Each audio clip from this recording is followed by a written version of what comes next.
The ability to obtain peripheral intravenous access is an essential skill for all physicians. Although considered one of the simplest invasive procedures, mastering this potentially life-saving intervention requires refined skills and experience. Cannulating a vein, particularly a small one, can be challenging. The purpose of this video is to demonstrate how to access peripheral veins using an intravenous catheter. Peripheral intravenous catheterization is required in a broad range of clinical applications, including intravenous drug administration, for intravenous hydration, transfusions of blood or blood components, during surgery, during emergency care, and in other situations in which direct access to the bloodstream is needed. Relative contraindications to inserting a peripheral catheter in a specific site may include infection, phlebitis, sclerosed veins, previous intravenous infiltration, burns or traumatic injury proximal to the insertion site, arteriovenous fistula in an extremity, and surgical procedures affecting an extremity. Other situations may preclude obtaining peripheral intravenous access. For instance, extreme dehydration or shock may render cannulating collapsed peripheral veins impossible. Some patients may lack suitable peripheral veins because of prior chemotherapy or intravenous substance abuse.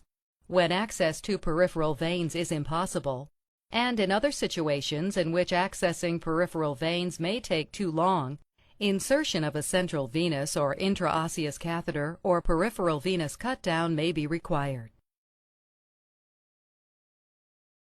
A detailed understanding of the venous system of the upper and lower extremities will facilitate successful cannulation. The upper extremities have two primary venous systems: the cephalic vein, traveling on the radial side of the forearm, and the basilic vein, originating from the ulnar side of the forearm. Although venous anatomy may vary considerably from patient to patient, these two systems generally remain distinct, other than communicating at the antecubital fossa and the wrist. However, be careful to avoid inadvertently cannulating the brachial artery, which usually lies just medial to the median cubital vein. The same applies for the radial and ulnar arteries at the level of the wrist. Use careful palpation to identify arterial pulsations to minimize the possibility of this complication. The venous system of the lower extremities consists of the greater and lesser saphenous veins. The greater saphenous vein originates from the medial side of the dorsal venous arch of the foot, passes just in front of the medial malleolus, and follows the medial border of the tibia to the knee. The lesser saphenous vein originates at the lateral side of the dorsal venous arch, passes behind the lateral malleolus, and pierces the muscle fascia of the gastrocnemius muscle. Choosing a site for intravenous cannulation depends on many factors, including the intended use of the catheter, accessibility of the vein relative to the position of the patient's age and comfort, and the urgency of the situation. In general, upper extremity veins are preferred, as they are more durable and are associated with fewer complications as compared with lower extremity veins. The preferred cannulation sites are the veins of the forearm, particularly the metacarpal veins on the dorsal aspect of the hand, the median antebrachial vein, the cephalic vein, and the basilic vein. The median cubital vein, which crosses the antecubital fossa, is frequently cannulated in acute situations, as it accommodates large bore catheters and may be easier to cannulate. When upper extremity veins are inaccessible, the dorsal veins of the foot or the saphenous veins of the lower extremity may be used. Cannulation of lower extremity veins is associated with a higher incidence of thrombosis and embolism as compared with upper extremity veins. This risk is lower in children and infants. Therefore, the veins of the legs and feet are an acceptable alternative when cannulation of the upper extremities has failed. Other alternative intravenous cannulation sites include scalp veins, used in neonates and young infants, and the external jugular vein. Gather the equipment and have it ready at the bedside before beginning the procedure. You will need gloves, eye protection, a non-latex tourniquet, chlorhexidine-based antiseptic solution, sterile 2x2 gauze, a saline flush, a transparent occlusive dressing and tape, and appropriately sized catheter ranging from 14 to 24 gauge, an intravenous fluid bag with tubing, and a sharps container. A local or topical anesthetic may be required if the catheter is 20 gauge or greater. There are many catheters varying in style, length, and safety mechanisms. The two most common types of catheters are the over-the-needle catheter and the winged butterfly catheter. The butterfly catheter comes with attached tubing, whereas the over-the-needle catheter does not. For both catheters, the steel inner needle is removed, leaving only the plastic cannula in the vein. Different safety mechanisms have been developed to minimize the possibility of inadvertent needle sticks. Some catheters are equipped with a spring-activated retractable needle. Others have a protective clip that covers the needle as it is withdrawn from the plastic cannula. Needles should always be discarded appropriately in a sharps container.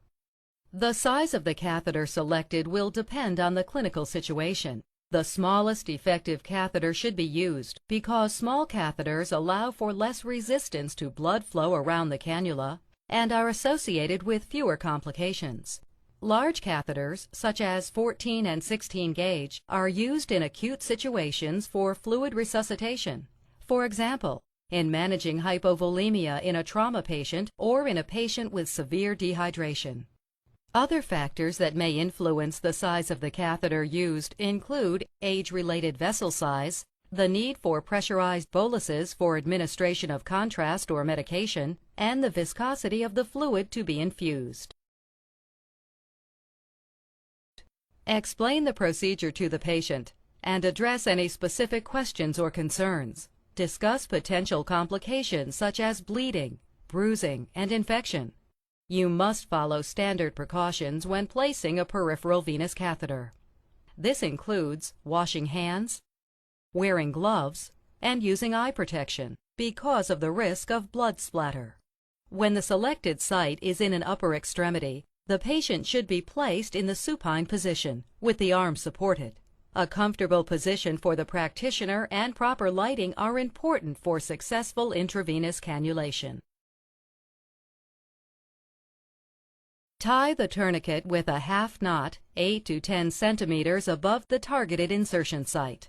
Place the tourniquet flat against the skin and bring the tourniquet ends together, overlapping one another. Stretch the ends of the tourniquet and with one finger, tuck the top tail beneath the bottom, directing the end away from the puncture site.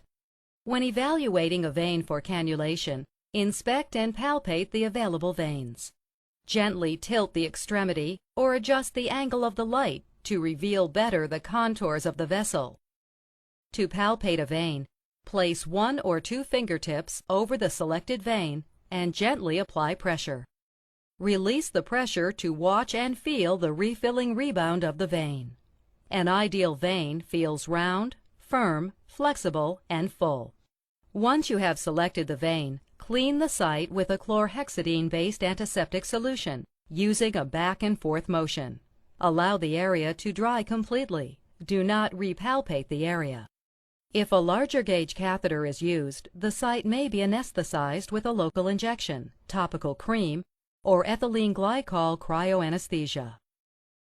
To prepare the catheter, inspect the metal needle and plastic cannula for any damage or contaminants.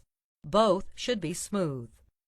Spin the hub of the plastic cannula to verify that it moves easily off the metal needle. Do not move the tip of the cannula over the bevel of the metal needle, as this could damage the end of the cannula. Superficial veins are displaced easily and need to be stabilized.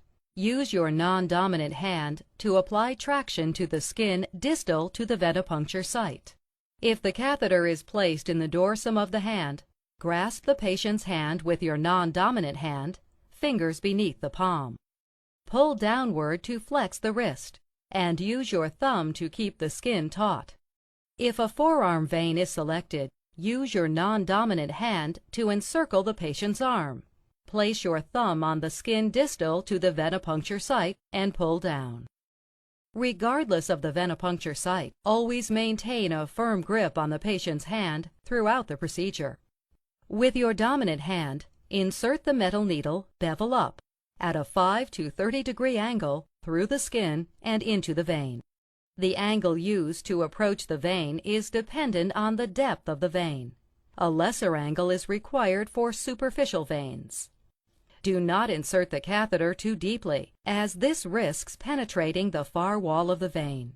When the catheter enters the vein lumen, watch for the initial flashback of blood, which will slowly fill the catheter chamber.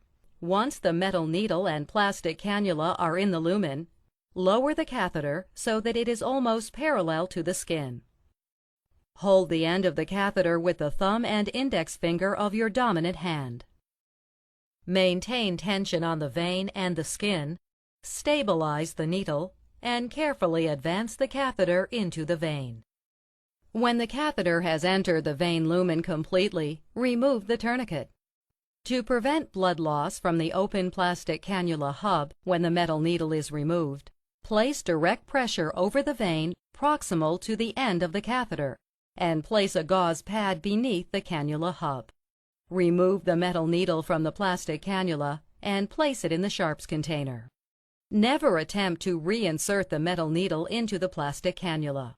Doing so may shear off the plastic cannula, releasing it into the bloodstream, resulting in a possible embolus.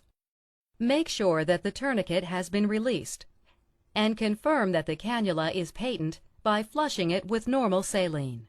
The volume used depends on the size of the vein and the gauge of the catheter. Check that there is no swelling, redness, leakage, or discomfort around the insertion site.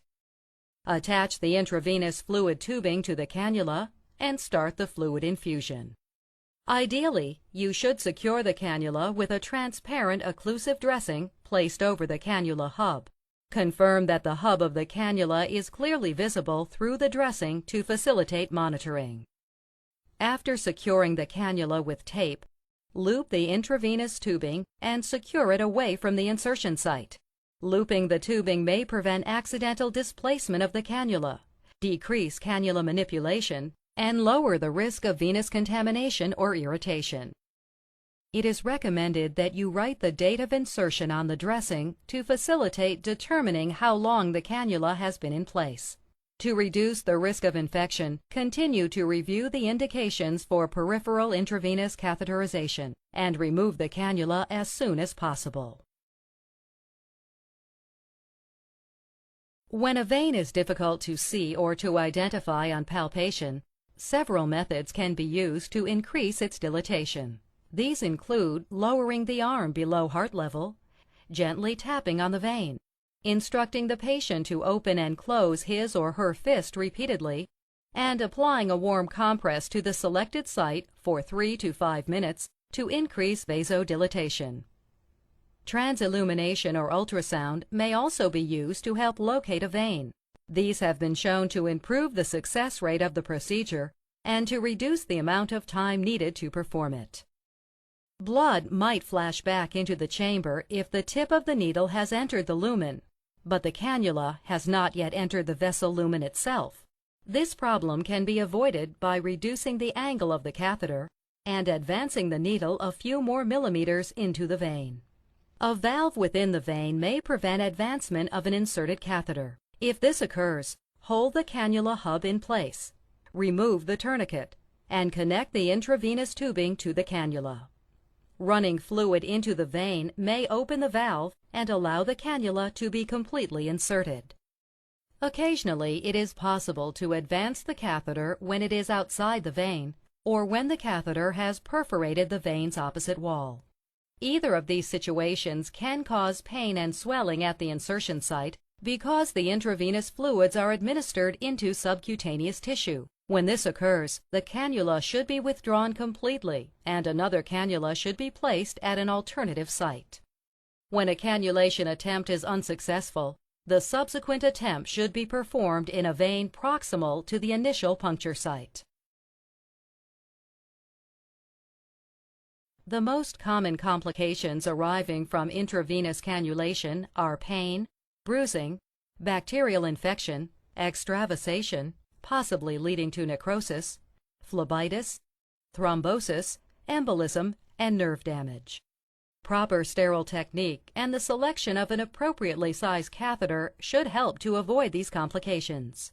Ensure proper and adequate fluid administration or flush the site with saline to prevent the more serious complications of thrombosis and embolism. An attempt should also be made to prevent IV fluid bags from becoming empty, which may cause cannula obstruction from blood clots or the infusion of air. If fluid extravasation or thrombosis occurs, remove the cannula immediately and place a new line if needed. The chances of successful peripheral intravenous cannulation increase with meticulous attention to proper technique, the use of proper equipment, familiarity with anatomy, and a knowledge of a variety of approaches to accessing peripheral veins.